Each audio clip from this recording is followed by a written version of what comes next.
Salut à tous et bienvenue pour cet épisode numéro 4 pour vous débriefer notre road trip catch japonais nippon avec le G1 Climax, les demi-finales. Fabrice est toujours avec moi. Comment vas-tu pour ce 4e épisode sur 6? Un peu fatigué quand même, on a eu une très très longue journée. Ouais. Ceux qui ont écouté le podcast qui est sorti un peu plus tôt aujourd'hui, vous avez pu vous rendre compte de nos aventures sur les routes de Tokyo. Mais voilà, on s'est levé très tôt pour cela et donc du coup la fatigue commence un peu à redescendre. C'est ça, on s'est levé vers 5h du matin, enfin plus vers 6h me concernant. Et là, il est heure de Tokyo 22h24. Donc j'ai pas dormi depuis tout ce temps-là, je suis KO technique. C'est ça, mais les demi-finales ont quand même nous ont un peu Revigoré. Voilà, revigoré. Il y aura beaucoup de choses à vous dire pour ce show. Je pense que c'est le meilleur qu'on ait vu jusqu'à présent. Est-ce que t'es d'accord? Ouais, ça peut, oui. Ça se joue, ça se joue. Ça se joue. Mais voilà, il y a certains éléments que je trouve vraiment intéressants et on va en reparler. Donc, Notamment un qui, je pense, risque de faire... alors pas forcément le débat, parce que je pense qu'on a à peu près le même avis là-dessus. Oui. Mais dont on risque de faire les louanges. Ok, mais celui qui fait débat, Aussi. petit teasing, ça concerne l'intelligence artificielle qui a été utilisée de manière assez honteuse pour certains. On va faire honnête les morts, quoi. Et pour les Japonais, plutôt favorable. Enfin bref, on va en reparler de tout ça, on va en reparler. Très bien. Du coup, il y a eu des tag team matchs. Fabrice, je te laisse nous en parler. T'as le listing devant toi. Bien sûr, maintenant, comme on vous a présenté lors des podcasts précédents et surtout lors du dernier, les match tags du côté des New Japan sont surtout là pour soit mettre en action des jeunes, des Young Lions, donc des débutants, soit juste pour hyper la suite des choses.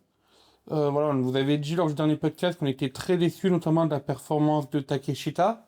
Je pense que là, il a fait coup double, hein, encore une fois. Il a quasiment rien fait du match, mais c'était prévisible. C'est voilà le jeu de ces matchs à 8, à 6 qui sont tout au long de la carte. Moi, je retiens que deux choses dans ces matchs qui ont eu lieu. La première, c'est des débuts qui ont eu lieu après un match qui opposait la House of Torture, donc Douki, Narita, Sanada et Sho, qui ont battu Desperado, Konosuke Takeshita, Ryusuke Taguchi et Taichi. Voilà, bon, on a eu du Taguchi qui a joué avec ses fesses, mais on a surtout une victoire de House of Torture sans trop tricher, j'ai envie de dire. Et après ce match, ils ont continué à s'attaquer à Takeshita, et ils lui ont fait, on va dire, une petite surprise, vu qu'ils ont appelé de l'aide qui nous vient de Dragon Gate. Il s'agit de Shun Skywalker, qui est un peu une...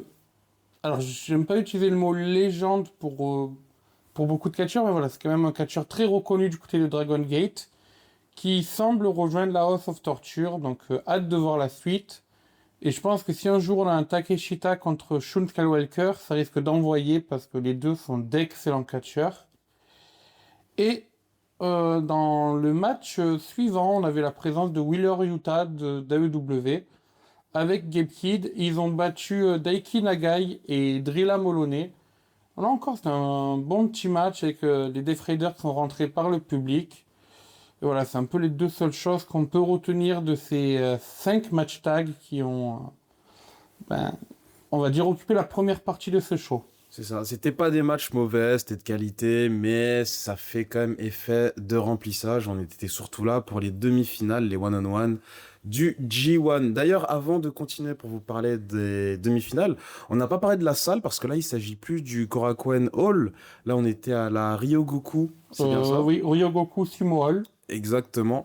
Donc, qui est une arène qui est beaucoup plus grande. Capacité maximale 12 000, c'est ça? 12 000, 11 000, 12 000 à peu près. T'en as pensé quoi de cette salle? Est-ce que tu peux la décrire? Alors, je l'ai trouvée déjà très impressionnante. Ouais. Alors, quand on vous dit 10-12 000, pour comparer un peu en France, c'est l'équivalent d'un Bercy, d'une LDLC Arena, à peu près. Encore d'un Bercy pas rempli.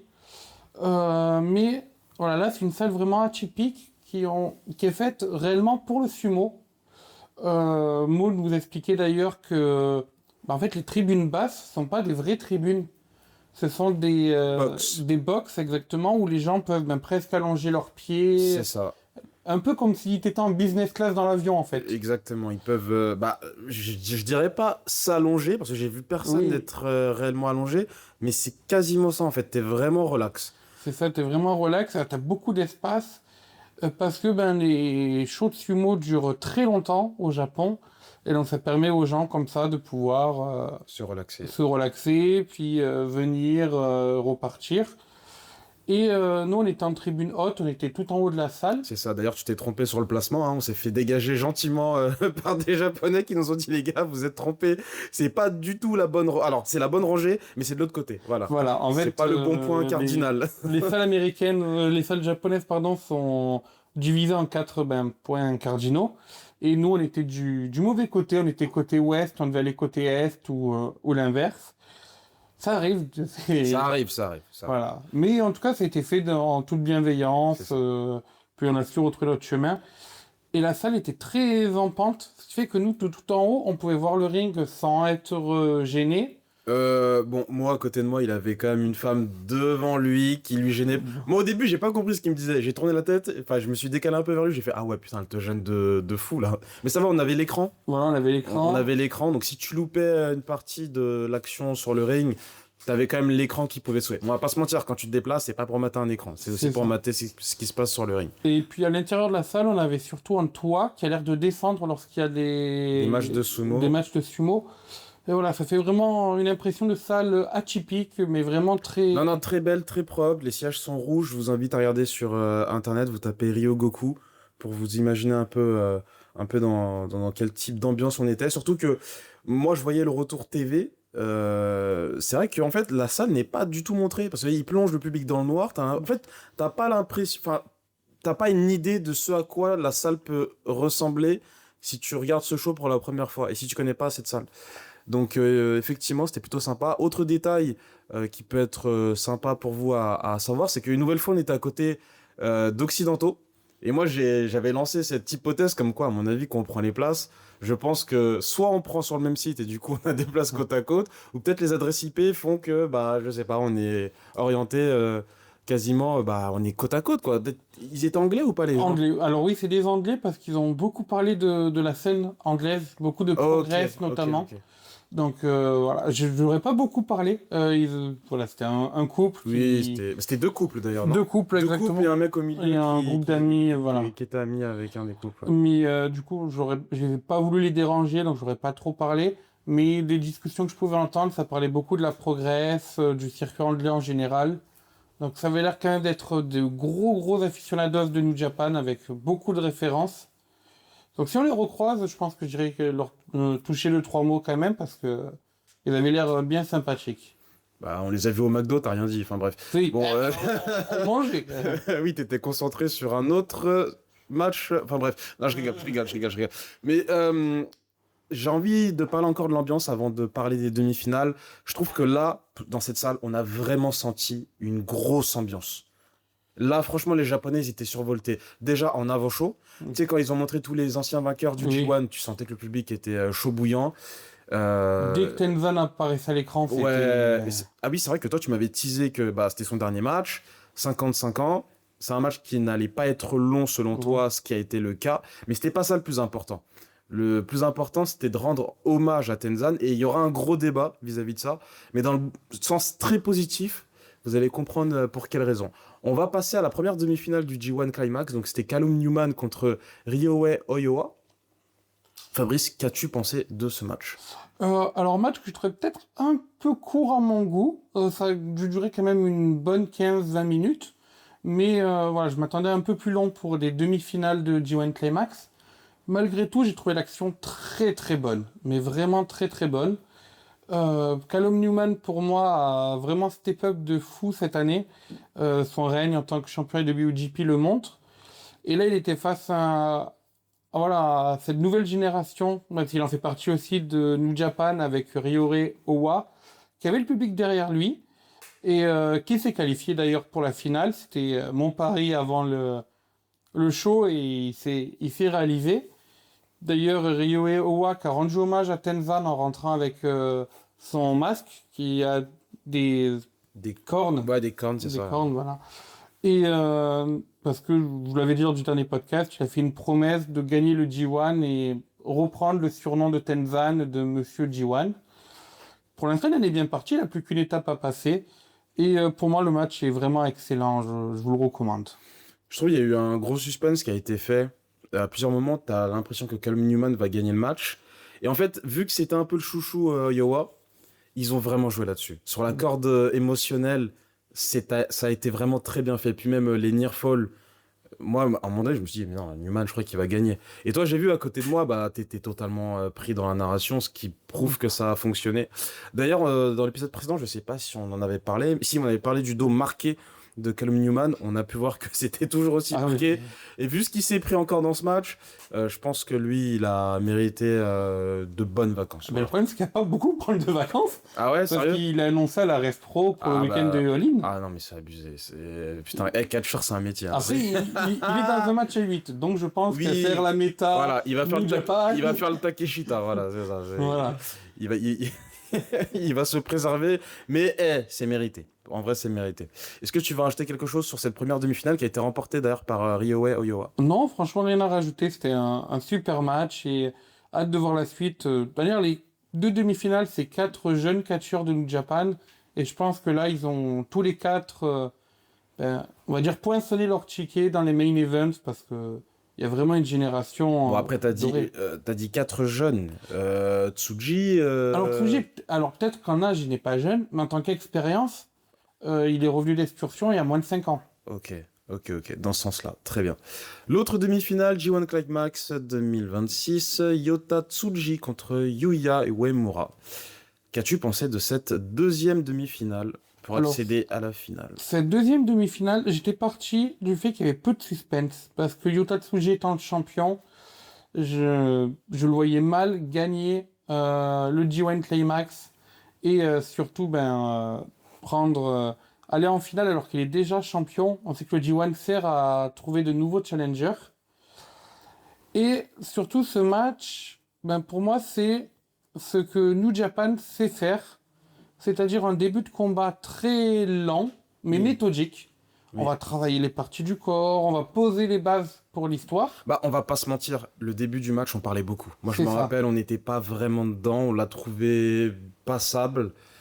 Il y a eu une longue séquence de soumission, notamment avec les Boston Crab. Alors, d'ailleurs, raconte l'histoire des Boston Crab. Oui. Quand un catcheur japonais fait cette prise-là, qu'est-ce que ça peut sous-entendre? En fait, le Boston Crab, c'est une des premières prises que l'on apprend au dojo de catch au Japon, et notamment du côté de la New Japan.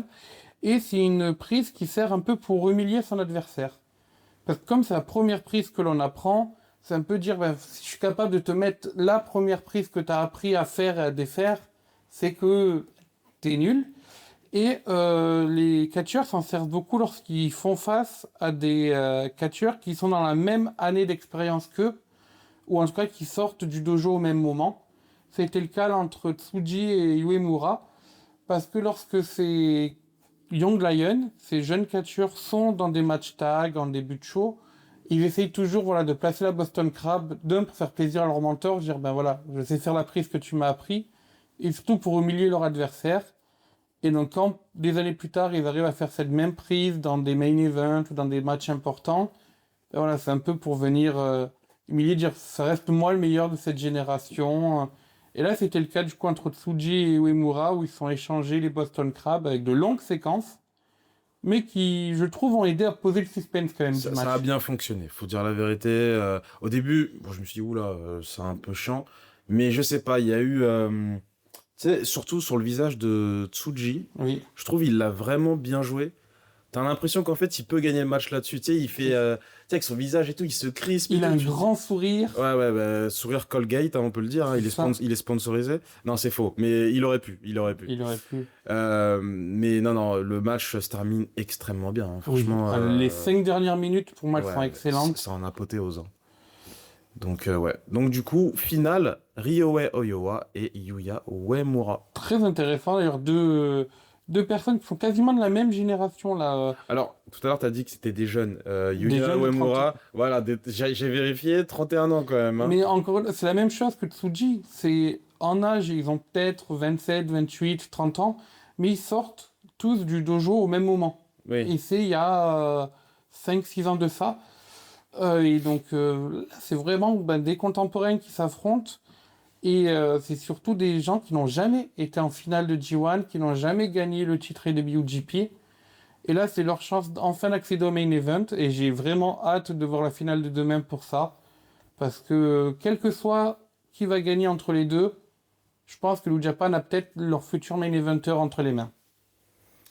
Très bien. Est-ce que tu veux rajouter quelque chose sur ces demi-finales avant de passer au match de retraite de Hiroyoshi Tenzan? Ben alors, globalement, moi, je trouvais que c'était des bonnes demi-finales. Peut-être qu'on pouvait s'attendre à un peu mieux pour la première, mais ça reste malgré tout très très bon. Et ouais, en fait, pour moi, c'est à l'image de ce tournoi global. C'est un tournoi qui a été solide du début à la fin.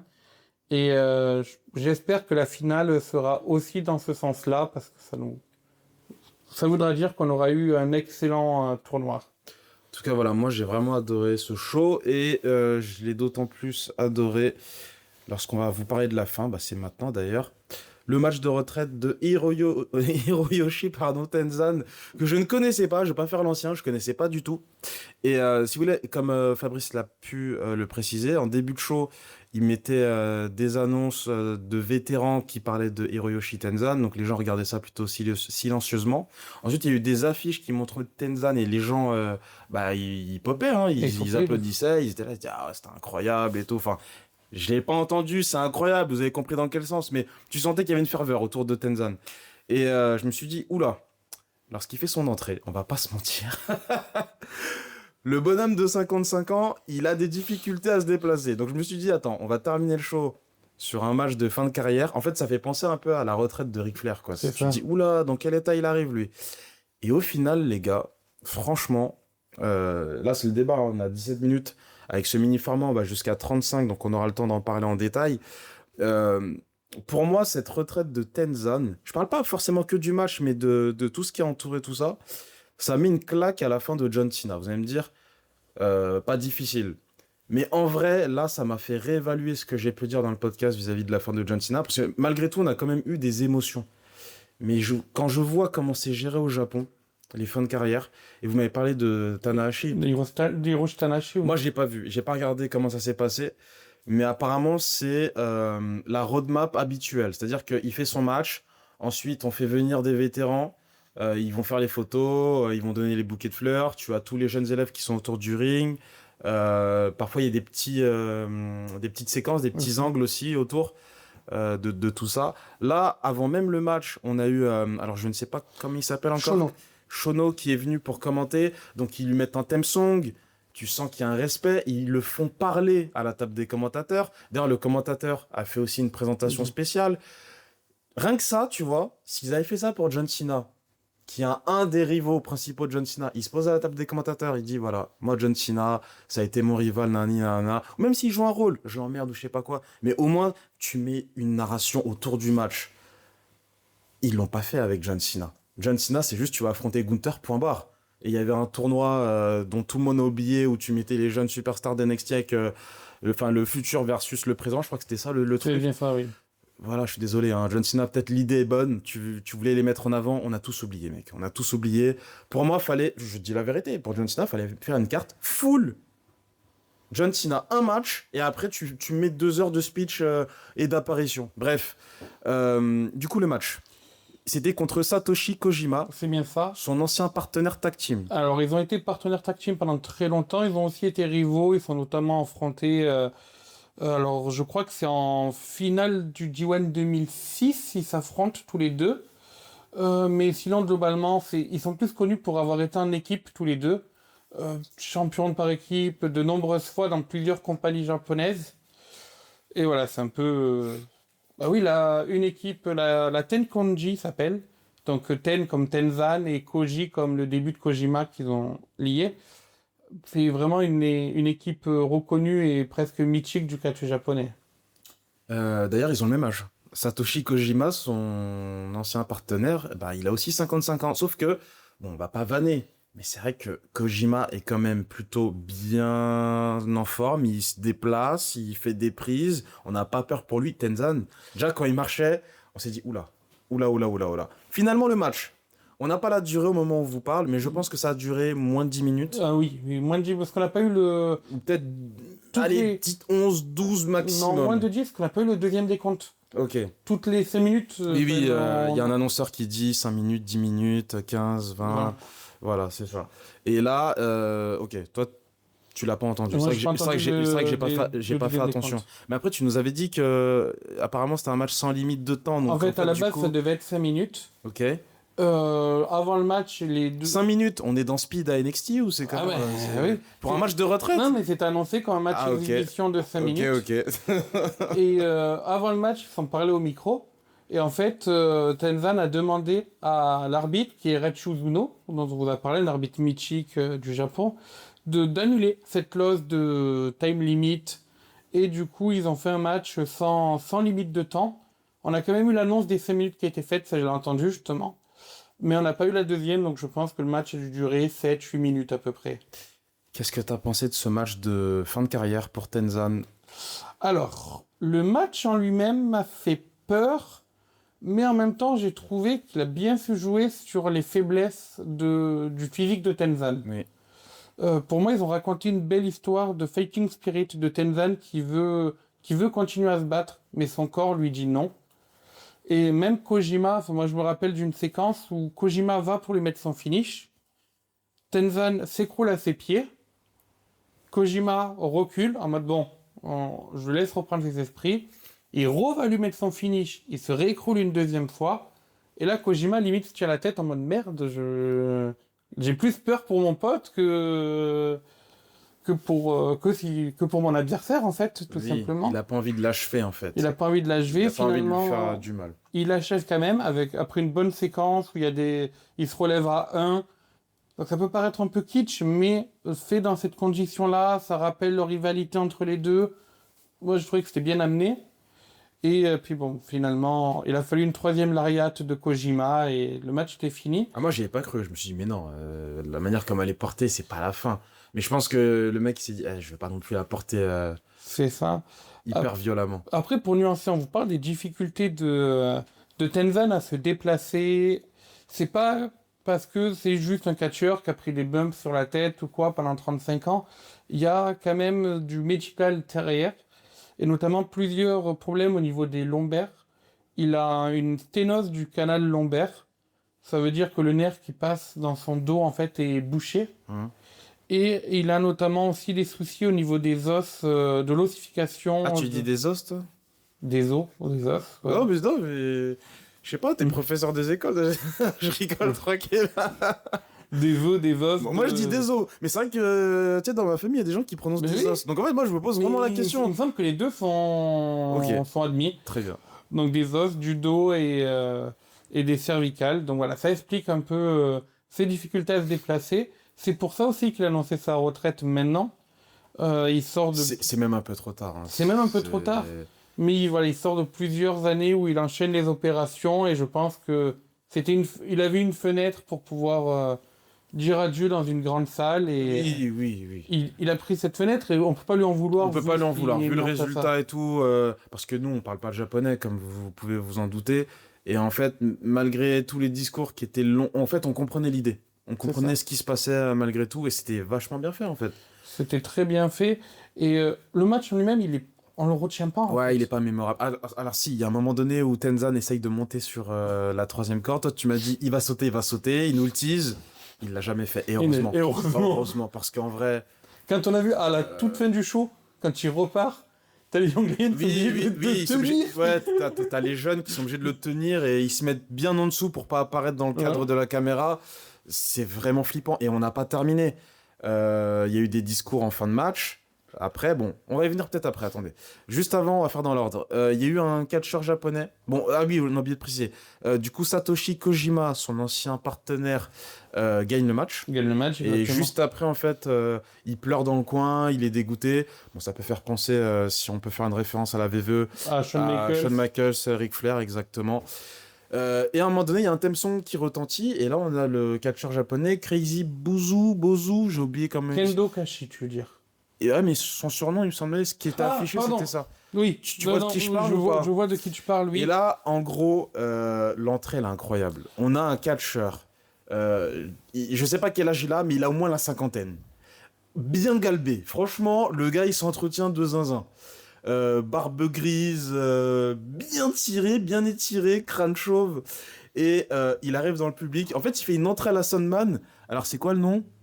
Ok, Takashi. Ah, mais attends, si Iizuka. tu m'enlèves le télé. Ok, Takashi Iizuka. Son surnom, tu l'as ou pas? Ouais, Il me semble que Crazy, je crois que c'était Crazy Bozu ou Crazy Bouzou, un truc Bozo, comme ça. justement. Et en gros, lui, j'ai l'impression que c'est une gimmick un peu Mais justement, Extreme Rules. la gimmick vient de Tenzan. Ils étaient partenaires par équipe. Ok. Tenzan le trahit. Alors, je précise que Fabrice est en train de lire un prompt. Hein. Non, non. Ça, je l'avais. Ok. Le prompt, c'était pour la liste des dénoms. Ouais, ok, d'accord, ok. Mais quand t'expliquais ça, je voyais tes yeux rivés sur ton téléphone. Non, je vérifie le nom. Ok. Donc, Tenzan était en équipe avec Iizuka. Voilà. Et lui, c'est un mec vraiment axé hardcore. Enfin, ça se voit en tout cas. Alors, ben non, justement. Il est Ah pas- ouais? Il est juste fou. Bah, dans son thème. Oui, ok, il est fou, mais dans son. Tu sais, le Titan Throne, Oui. on voit, il pète des voitures. Enfin, tu vois, je me suis dit, peut-être c'est sa gimmick, non? Non, en fait, il est juste fou. Il a pété un câble quand Tenzan l'a trahi. Et du coup, il a eu ce côté un peu incontrôlable. Et pendant des années, Tenzan a essayé de le ramener à la raison. Attends, je suis obligé de te poser la question. Tu le savais ou tu l'as. Ah, ok. Je le savais, Tenzan a essayé de le ramener à la raison. Et c'est pour ça qu'ils sont serrés la main à la fin avec Tenzan. Alors, je me doutais qu'il y avait une brouille entre les deux. Mais du coup, je reviens. Qu'est-ce qui se passe? Il y a un match de foot? Oui, mi-temps pour Chelsea Real Sociedad, rien d'important. Match amical, on s'en fout. Bref. Du coup, il fait son entrée. Donc, tu dis, attends, après le match de Tenzan, pourquoi c'est qui lui? Et l'entrée, elle est majestueuse. Parce qu'en fait, il arrive par les gradins, torse nu. Et en fait, c'est pas genre, en fait, il descend par les escaliers. Il descend par les gradins. Donc, il pousse les gens. Et en plus, les Japonais, vous savez comment ils sont très polis et tout. Ils sont choqués et tout. Enfin, choqués, mais en mode, ils rigolent en mode, oh putain, il est vraiment là. Et l'entrée, moi, j'ai kiffé. Il a failli casser des rangs de chaises. Moi, j'ai adoré. Le mec, il a 55 ans, il s'en bat les couilles. Mais en plus, il enjambe les gradins. C'est hyper dangereux. Clac, clac, clac. Il passe les box qu'on vous a présenté en début de podcast où les gens peuvent s'allonger. Il marche et tout. En plus, c'est pas genre, il va tout droit. Il descend. Ensuite, après, il va à gauche. Ensuite, non, mais c'était trop drôle. C'était trop drôle. Et il prend tout son temps. Bon, ça prend pas 10 000 ans. Il arrive.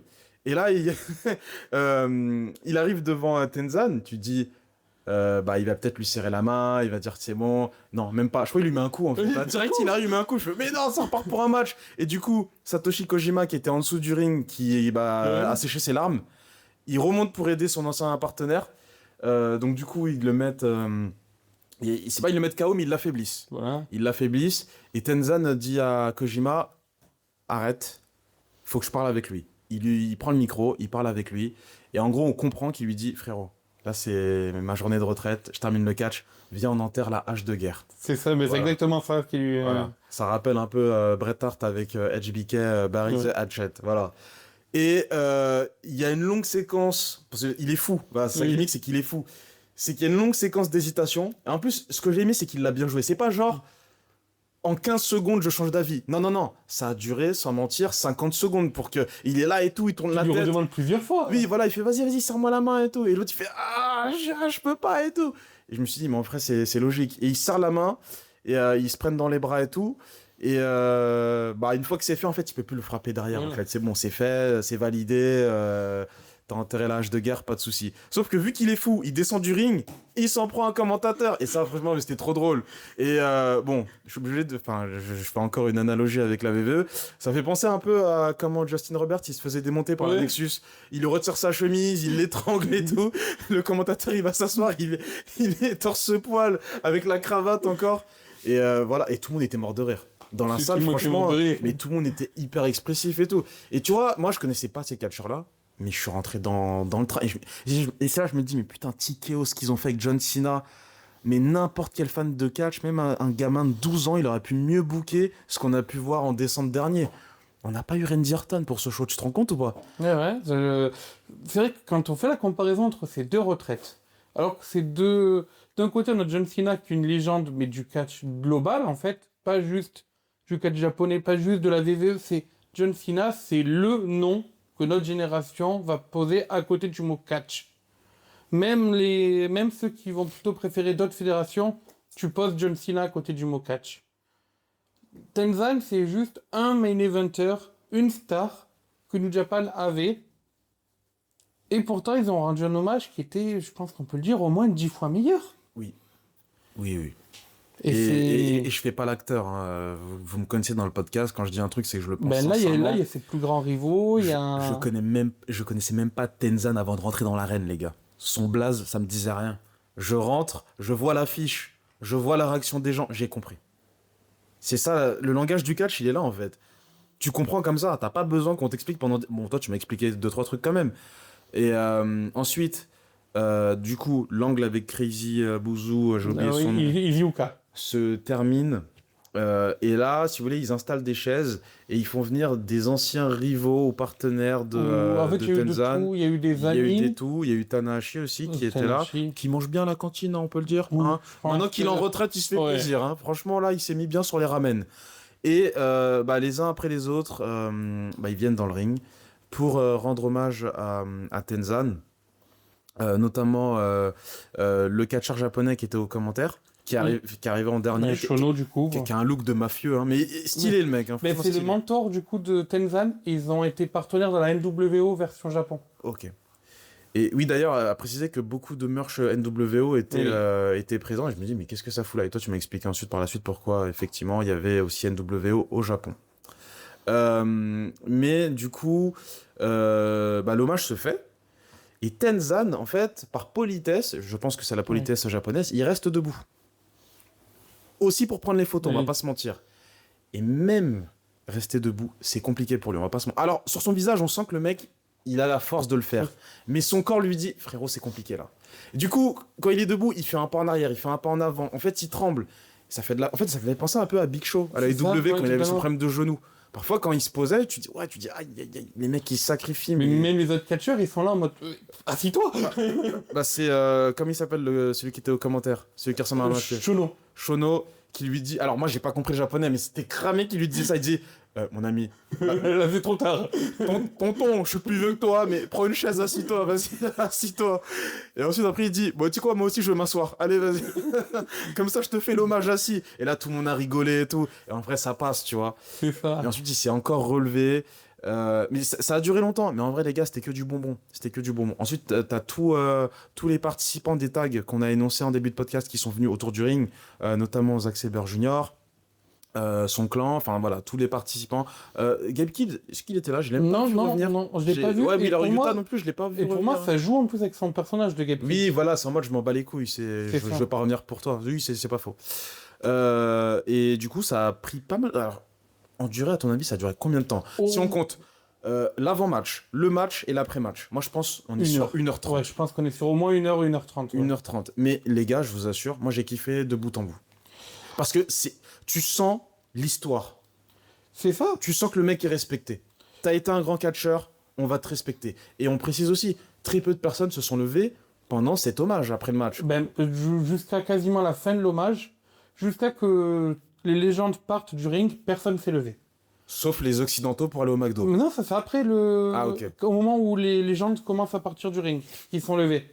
Ok. Et que c'est là où Tenzan fait son tour et que nous on Oui. reste quelques C'est vrai qu'il minutes. fait son tour et là, vu qu'on voulait sortir tranquillement, vu qu'il y avait pas mal de personnes, on s'est dit, là on peut y aller. Et puis je trouve ça bien que le mec il fasse le tour du ring, il prenne son temps, Moi, j'ai vu des gens qui étaient au 5e rang, qui sont descendus. En fait, j'ai vu, il avait l'œil pour les repérer et pour prendre la photo avec eux. Et je me suis dit, putain, mais c'est ça une fin de retraite en fait. Tu remercies tout le monde. S'il pouvait faire les gradins, je pense qu'il. Bon, peut-être pas, dans l'état dans lequel il Ouais, est. il vaut mieux pas. Mais s'il pouvait, il l'aurait fait. Ouais, mais Je exactement. suis peut-être dans l'abus, mais vous avez compris l'idée. Et ça, pour moi, je suis désolé. Ça éteint. Alors, je pense qu'on est tous d'accord pour dire que John Cena, ça a été raté. Bien sûr. Sa fin n'est pas catastrophique, mais c'est pas à la hauteur de ce que John Cena. Parce que si tu fais une retraite comme ça pour John Cena, mais tu peux pas en faire une correcte pour le reste de ton roster. Non, mais totalement, Il totalement. n'y a pas un mec, quoi. Même Roman Reigns, ils vont terminer sa carrière comment, lui? Enfin, bref. Mais, non, moi, j'ai kiffé. Je pense qu'on a fait le tour, on a 34 minutes. C'est ça, j'ai Fabrice. kiffé aussi. Et puis en plus, ça te permet de voir deux visions différentes. Toi qui ne connaissais pas du tout Tenzan et qui est rentré dans les émotions juste parce que ce que l'on te raconte sur le ring. Mm. Et moi qui connaissais un peu Tenzan, je vais pas dire, voilà, je vais pas faire le bandeur du Japon, comme quoi je connaissais toutes les références. La preuve, c'est la première fois que je t'ai dit dans le podcast, c'est j'ai dû aller rechercher la liste des gens qui sont venus parce que je C'est les avais normal. pas tous. C'est normal. Mais par contre, ceux que j'avais, ben, j'étais capable de faire le lien.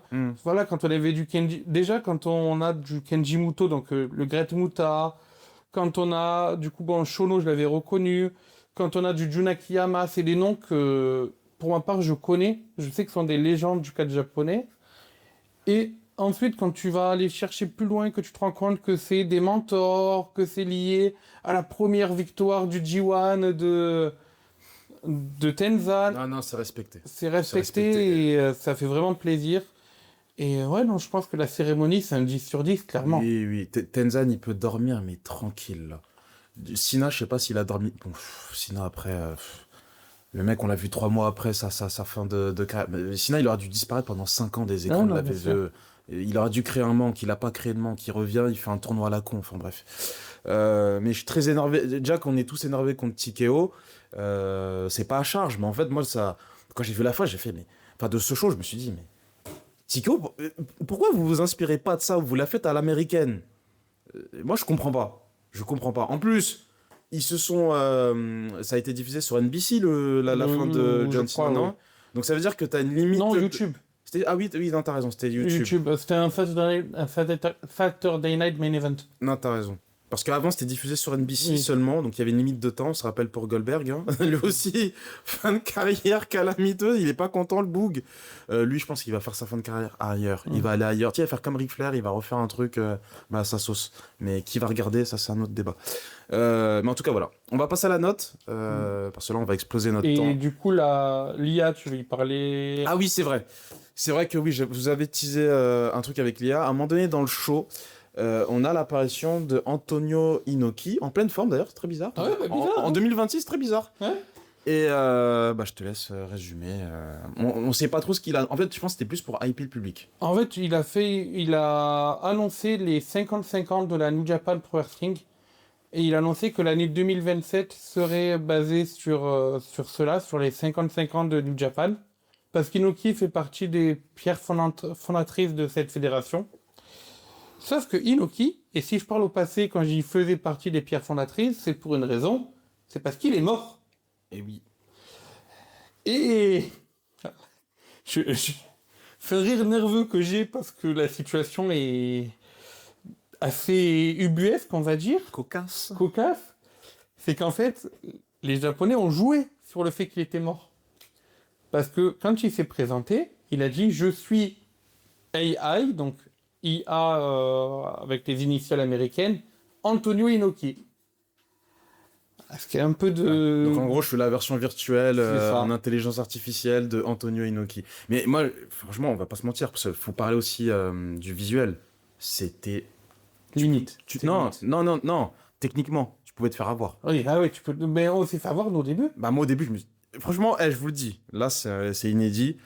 Mais moi, je me suis posé la question, je fais, mais il est pas mort, lui. Mais tu sais, je me suis dit, mais c'est pas possible, là, c'est... Mais on a eu la même... Mais tu sais, j'ai pas voulu faire le mec débile en mode, les gars, tu sais, je pose la question en mode, je me suis dit, mais tu sais, je regardais pour moi, j'ai fait, mais il est mort, lui. Et en fait, j'ai pas capté l'IA. Mais tu peux la capter, si tu regardes vraiment les mouvements de lèvres, tu captes un peu quand même. Mais c'était vraiment du haut niveau. Dans 5 ans, ils refont ça, on y voit que du feu. Et, faut parler de la réaction du public. Tu peux en parler. Bah, ils ont applaudi. Ils ont rigolé. Ils étaient là. Oh putain, trop bien, Antonio Inoki. Oh, ça fait plaisir. Oh, tonton, comment ça va, frérot? Et quoi? On était là. Franchement, on était gênés. Hein. Mais surtout que, comme tu dis, au début, on a tous ce bug de mais il est pas mort. Moi, au début, je reconnais son écharpe, parce qu'il y a une écharpe qui est mythique. Oui, l'écharpe rouge. Enfin, l'écharpe rouge. Et je me dis, mais c'est bizarre, ça me dit quelque chose, mais ça peut pas être Inoki. Et puis ensuite, je me rends compte que si, parce qu'en plus, il fait la blague, je suis AI Antonio Inoki, et là, je fais, oh, les cons. Aïe. Non, mais c'est... En fait, nous, on dit, nous, les cons de l'extérieur, mais les Japonais, ils ont kiffé. Moi, je pense... Tu vois, alors, je vais tirer une dinguerie. Tu vois, Tenzan, quand il va décéder, ils vont faire la même. Hein. Là, vu comment c'est Il y a parti, moyen. j'ai l'impression, salut, je suis Tenzan, je suis mort il y a 3 ans, profitez du show. Je trouve ça très space Ça quand fera même. plaisir la fille devant nous, par contre. Ah oui, c'est trop drôle. On est obligé de vous parler de ça. On avait une mère de famille hyper passionnée de catch et elle avait sa fille à côté. Moi, je pensais que c'était un garçon, mais c'est une fille qui s'en battait les couilles. Donc, elle est passée par. Au début, je regarde le catch, mais je m'ennuie, donc je mets ma tête et je pose ma tête sur ma paume de main. Ensuite, je m'endors, mais vraiment, elle dormait la bouche ouverte. Ensuite, je me réveille. Je sors mon manga et je lis mon Dans le manga. noir Dans le noir, je lis mon manga, je suis hyper concentré. Par contre, pour le match de Tenzan, la gamine, elle a même pas 12 ans. Elle était survoltée. En fait, elle est venue que pour ça. Ah, Que ça. pour le match de Tenzan.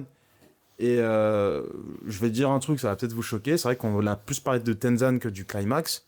Mais je suis désolé, c'est tout ce que tu... Enfin, attention, je vais pas chier sur les matchs demi-finales qui étaient de qualité. Mais c'est vrai que Tenzan, c'était tellement bien fait. L'hommage qu'ils ont fait. Et même moi, qui connais pas le lore autour de Tenzan, qui découvre tout ça, j'ai kiffé de A à Z. Et c'est comme ça que tu remercies un catcheur C'est ça. qui s'est tué la santé pour ce sport, pour le divertissement. C'est comme ça que tu remercies un catcheur. John Cena, il s'est pété le dos, mais qui se souvient de sa cérémonie de fin? Tu te souviens que c'est Gunther qui l'a battu, quoi. Ouais, oui, mais même. Aujourd'hui, Gunther, il fait des promos avec J'adore Chelsea Green, mais il fait des promos avec Chelsea Green et Zack Ryder, tu vois ce que je veux dire? Non, mais là, en ce moment, il est dans un vortex Gunther, ils savent pas quoi en faire. C'est comme Obafemi. Bon, Obafemi, ça va, ils sont en train de le teaser avec Braun Breaker, pour l'instant, ça fonctionne. Mais, vas-y, ils mettent jamais l'accélérateur au bon moment, c'est comme moi avec les feux rouges au Japon, bref, ça, c'est un autre débat. Mais du coup, on n'a pas donné la note. Sur 10, Fabrice? 8,5. 8,5, c'est un très bon show.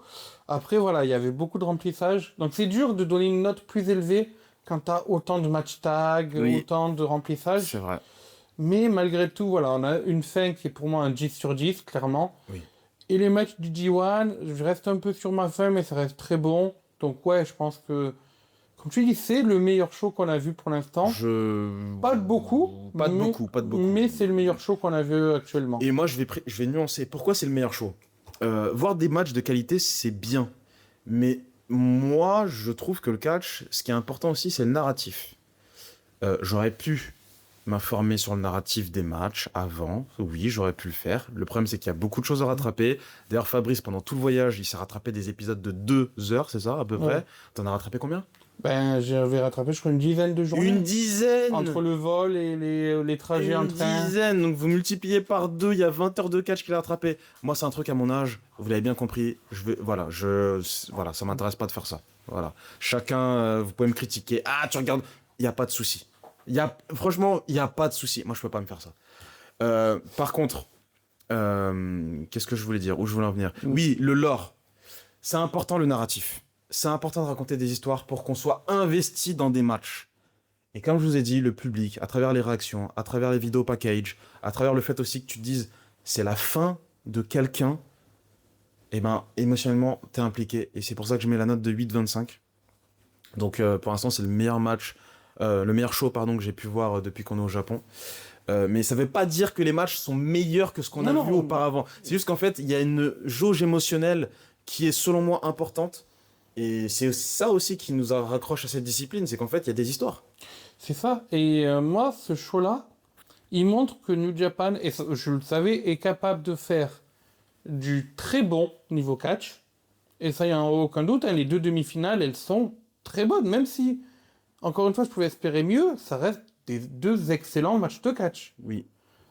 Et en même temps, ils sont capables aussi de te faire dans l'émotionnel avec la cérémonie. Et en même temps, ils sont aussi capables de te construire le futur avec Oiwa et Uemura. Donc ouais, pour moi, là, New Japan a fait presque table parfaite sur ce show. Exactement. Et demain, alors au moment où on fait ce podcast, on est le 15 août et il est 23h07, donc heure française 16h07. Demain, pour nous, on aura la finale, donc Ryohei Oiwa contre Yuya Uemura. Ça va, je me suis pas gouré à les prononcer. Pronostic, toi, tu es pour Ryohei Oiwa. Tu penses que c'est lui qui va Je pense remporter que ce c'est match? lui parce qu'il y a la promesse à Tenzan. et que pour moi, c'est Oui, le c'est vrai, moment c'est vrai. En de... plus, il est venu avec la tenue de Tenzan, donc le faire perdre, ça serait quand même curieux Voilà. comme choix. C'est pas impossible, C'est pas mais je suis d'accord avec toi. Mais après, les deux choix, moi, me vont. C'est deux... Alors, jeunes, non par l'âge, mais oui par l'expérience. De jeunes catcheurs, et je pense que là, New Japan, ils ont le futur entre leurs mains, quel que soit qu'ils font gagner. Très bien, bah écoutez, c'est comme ça qu'on va clôturer ce 4e épisode. On rappelle que 5e épisode final G1 Climax, donc Ryohei Oyowa contre Yuya Uemura. Et 6e épisode, ça sera la Stardom. D'ailleurs, on précise que lorsqu'on était aux abords de la Ryogoku Sumo Hall, C'est bien ça. un camion Stardom de toute beauté s'est présenté. Et au début, j'ai pas capté parce qu'en fait, on était un peu loin de la Ryogoku. Ah, j'ai eu l'œil. Et ça, après, je me suis dit, ah, mais oui, mais en fait, c'est logique qu'il y ait un camion Stardom. C'est qu'en fait, Oui. il s'est dit, bah putain, il y a là les fans de catch, c'est le moment de promouvoir. Et ils sont. Enfin, en plus, c'est pas les camions, genre, je sais pas, juste. C'est camions avec la sono. C'est avec à la fond. sono, les En mode, grosses affiches voilà. avec le clan 8. Ah ouais. Et c'est pas un petit camion, c'est vraiment le gros camion, Ah, quoi. le 36 tonnes, hein. C'était pas le semi-remorque, mais on était sur un gros camion quand même. Donc voilà, donc ça nous tease. Notre dernier show, ça sera la Stardom. Donc, À noter qu'il y avait beaucoup de monde quand même dans la salle. Ah oui, oui, beaucoup de monde, beaucoup de merch. Pas beaucoup d'occidentaux. Je suis très Ouais. étonné de ça. On n'a pas revu les... Après, il y avait tellement de personnes, croiser Ouais. tout le monde, c'est un peu compliqué. Mais l'occidental qu'on avait vu Oui, lors du alors... show précédent, on l'a pas recroisé. Ouais, on n'était pas beaucoup. Je crois, je vais dire une dinguerie, hein, c'est inutile ce que je vais dire, mais je crois que je suis le seul Renoir de toute la salle, frérot.